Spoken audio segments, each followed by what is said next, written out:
All right, welcome to our very last set of notes for the semester. I just wanted to talk about a couple of due dates coming up. Our paper 2, which is now posted on eLearning, that will be due in the Dropbox by 11:59 p.m. And just a reminder about our final exam. Again, you can take that exam just like our other exams between 9 a.m. and 11:59 p.m. that week. This time you'll have 2 hours to take the exam because it will cover all of the notes. It is a comprehensive exam, so make sure you put all of your notes in order.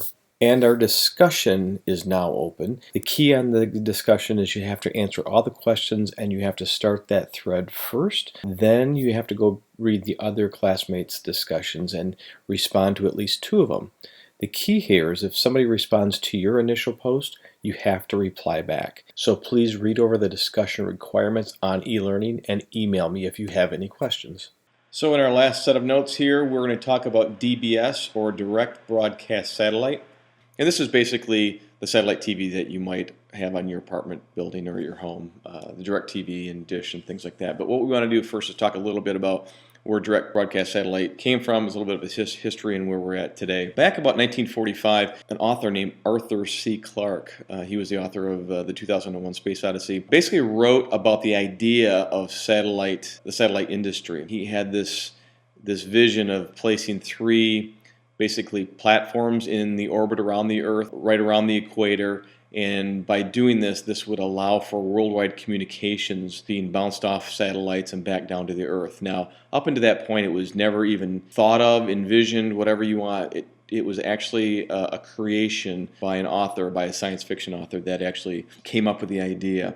Basically the first country to explore the theory of orbiting satellites around the Earth were the Russians, and they basically launched their first satellite. And again, this is the date that you want to make sure you underline or highlight in your notes. It's October 4th, 1957. It was the world's first satellite launched by the Russians, and it was called Sputnik. And so that basically started the revolution of satellite broadcasting. It wasn't used for broadcasting then, it was used for communications, or at least that was the theory of it. The U.S. was a little behind in the punch getting satellites into orbit. The U.S. launched their first satellite called the Explorer 1 on January 1st of 1958. So they were a little bit behind the Russians. But once we did that, it basically ushered in what is considered to be the space race. And from there, it really took off and went into the moon landings and things like that. But the first satellite was launched by the Russians, and then we followed up in January 1st of 1958. The first communication satellite was named SYNCOM-2, and basically this was developed by a group of business and government agencies with basically the main purpose was communications for the military. So once we launched satellites, once it was proven that satellite technology, that we could actually put something in orbit and it would stay there, the first communication satellite that actually worked was called SYNCOM-2. Now, the first actual communication that took place via a satellite was on July 26 of 1963 between a U.S. Navy ship and a U.S. Army naval station in New Jersey. So up until that point, it was just all testing that was being done, but the first time that it was actually used for an actual communication outside of the testing period was on July 26th of 63. So we had these satellites in orbit. We were using them mainly for military purposes, and it really wasn't until the mid-70s when the TV industry really took on, because it took a lot of power and a lot of technology to actually deliver a visual signal up to the satellites and back down. So up until this point, it was just basically communications for audio, and it wasn't until the mid-70s where the TV industry actually took off. Some of the terms that we need to focus on here is for direct broadcast satellite. In order to make it work, is something called the geosynchronous orbit.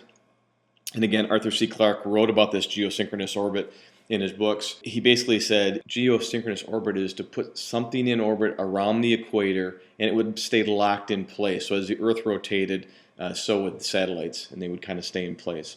And what he wrote about, or what he suggested in his books, actually came to fruition. 1975 was kind of a history-making satellite industry thing.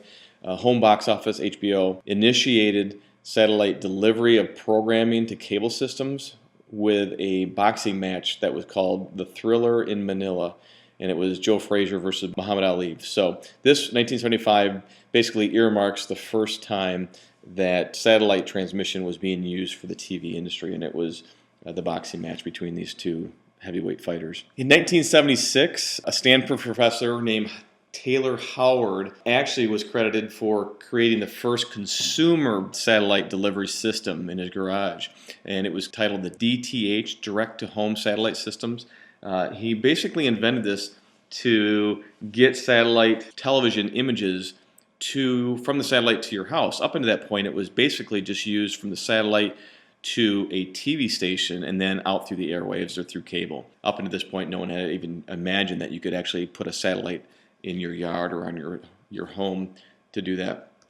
So Taylor Howard is considered to be the father of satellite TV as we know it today. And what was interesting was Mr. Howard actually invented the technology, it proved that it worked, and he was actually watching HBO for free. The conscience of Mr. Howard actually got to him, and so he wrote a $100 check to HBO because he was watching all of the HBO movies. Interesting enough, HBO returned his check and said that they only dealt with large companies and not for individuals. And so HBO, again, another large company, not thinking that the consumer would even have any play in this, just kind of shrugged it off. After HBO did this, though, Taylor Howard wrote a book and basically published it, and it was a how-to manual on his system, how to build it, how to create it, and how to get free TV programming into your house. 1977 was another key mark date for direct broadcast satellite. Pat Robertson launched the first satellite-delivered basic cable service called the Christian Broadcasting Network, CBN. CBN later became the Family Channel, but that happened in 1977, and it was basically the first satellite-delivered cable service. 1978, public broadcasting began using satellites. And then we see from about 81 to 85, the big dish satellite market really began to take off. So people started buying satellites for their houses. You probably still see some of these huge, huge dishes sitting in people's yards. There's one up by my mom and dad's house. This couple has one. They don't use it anymore because it's out of date and doesn't work, but they've turned it kind of upside down, if you will, and they put some kind of base on it, and they use it for a big, huge bird feeder. But people started putting these dishes in their homes, at least on, some people put them on the roofs. Most people just put them on a big pole. But they were huge. They were these really, really large dishes. The average cost of these systems was around $10,000 to install. So it really was an expensive process to get this. So in the early days, it was really just the well-to-do bought these satellite systems. But we see the price, as people bought more and more of them, just like any other technology, the price did drop. By 1985, the cost of these systems dropped to about $3,000, a little bit more manageable than $10,000. But the biggest aspect of this dish revolution was that all the programming that you could get off of the dish was free.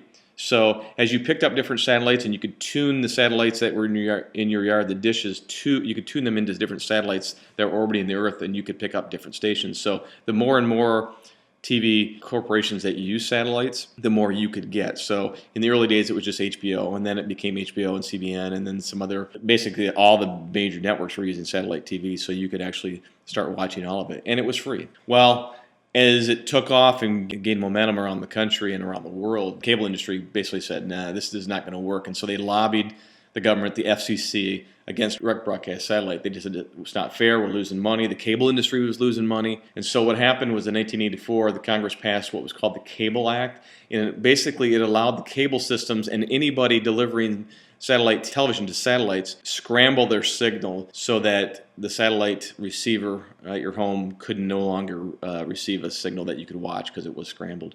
And so then you started having to buy the service from either HBO or whoever the channels were that were subscribing or scrambling their systems. So basically, free dish satellite TV program at this point was basically outlawed. You could no longer get free. You had to pay for the service if you had it. And so what happened at this point, we see a big, huge underground movement in pirating the TV signals. So back then, the satellite TV wasn't as complicated as it is today. So it was fairly easy for people to come up with a pirated system, a little black box, if you will, that you could plug into your TV, and it would unscramble the signals. We had 4 large cable companies basically got involved in direct broadcast satellite in the early 1990s. These 4 large companies launched their satellites, and they called their system Primestar. Now, I'm sure none of you guys remember Primestar, but if you ask your parents, I'm sure they will. It was around for quite a few years, but it was the first system, direct broadcast system for consumers that came after the scrambling of the satellite signals. In '94, Hughes and DirecTV was launched, and it later purchased Primestar. So we have DirecTV, which is still around today. They actually gobbled up Primestar and took over their subscriber base. The satellite systems that actually was attractive to people gave us greater quality of sound and picture on a much smaller dish. So you didn't have to buy these 15 or 20 feet dish. You could take them down to a smaller dish, and the improvement happened. Actually, DirecTV took the dish market even smaller and went down to 18-inch dish, and that's kind of where we're at today. They're kind of oblong and some different things once high def came in. When DirecTV bought Primestar and the merger of basically those two companies, we see at that point a great advancement in sound and picture quality, and we also see that they developed an 18-inch dish. In 1996, the Dish Network was formed, and that's basically where we're at today. We have DirecTV and Dish. November of 1999, Congress passed another law called the Satellite Home Viewer Improvement Act, or it's SHIVA is the acronym. And basically what SHIVA does, it permits satellite TV companies to provide local TV stations to their subscribers. So up until November of 1999, if you wanted to get your local TV stations in your market via DirecTV or Dish or Primestar, you had to pay an extra fee. And in some cases, some smaller communities, you couldn't even get them. So that was the drawback between DirecTV, or at least satellite TV, and let's say cable. You couldn't get your local stations, and if you could get it, it cost you extra. So when Congress passed the SHIVA, it basically allowed satellite companies to deliver local stations to their subscribers. Initially, it was still a cost, but then they got rid of those costs, or at least they buried them into your basic satellite costs. The caveat to that is the direct broadcast satellite companies had to pay the local TV stations a fee. So they basically were licensing the local TV channels, just like they would HBO and Showtime and Cinemax and all those ones. Future plans right now for direct broadcast satellite are some interesting things. Again, they're just either hearsay or talking, but it's kind of interesting.